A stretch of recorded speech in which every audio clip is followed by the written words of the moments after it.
Onorevole Palillo, un'importante iniziativa si svolgerà giorno sabato 15 ad Agrigento, che anticiperà il congresso nazionale del Partito Socialista. Verrà anche il segretario nazionale. Il segretario nazionale del PSI, onorevole Enzo Maraio, ha scelto Agrigento come sede di anteprima degli Stati Generali che si svolgeranno a Roma il 22 luglio.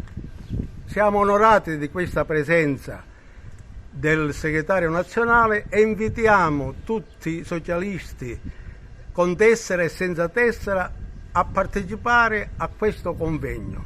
Ringrazio Sabrina Turano perché mi ha dato e ci ha dato una grande mano nell'affrontare questa questione che mira a risolvere i problemi della Sicilia e del Sud che sono stati fino ad ora trascurati. È necessario la coesione di tutti i partiti del centro-sinistra per poter affrontare la questione dell'alternanza al centro-destra che governa il Paese.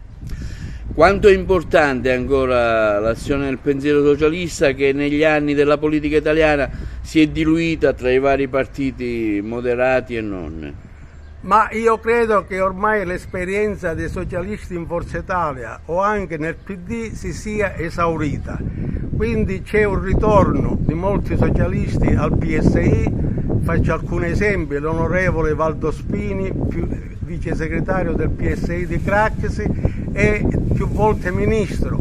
Quindi io credo che il PSI, se si riorganizza, sarà in grado, anche attraverso i giovani e le donne che ad Agrigento sono molte, a poter individuare un percorso di crescita e di rinascita. Ci sarà una vostra presenza alle prossime elezioni europee, visto che c'è un sistema elettorale proporzionale, o andrete con altre formazioni politiche? Allora, noi sappiamo che se non si presenta la lista socialista con il Garofano, i vecchi socialisti, i vecchi e i nuovi socialisti non sono molto orientati a votare il partito. Quindi il segretario nazionale del PSI, e lo dirà sabato al Circolo Empedocleo, ha detto che presenterà una lista la più forte possibile alle elezioni europee col simbolo del Garofano.